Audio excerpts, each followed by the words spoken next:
Advanced English Vocabulary, brought to you by Idioms Online. Rash.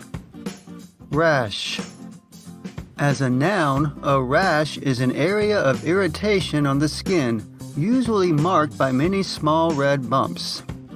I need an ointment for my rash. I think it's an allergic reaction to that new laundry detergent.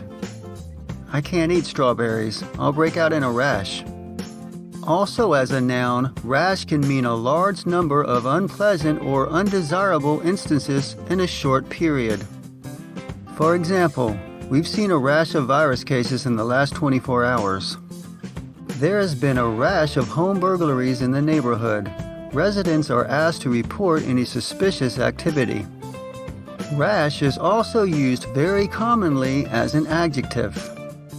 Rash as an adjective means careless or unwise, marked by undue haste and done without thinking about the possible consequences, without caution or careful thought beforehand.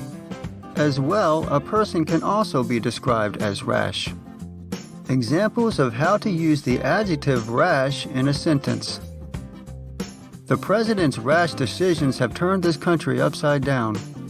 You told George about Rachel's ticket?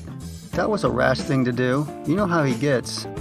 He's rash and irritable. He flies off the handle all the time. He rashly denied the impact of global warming.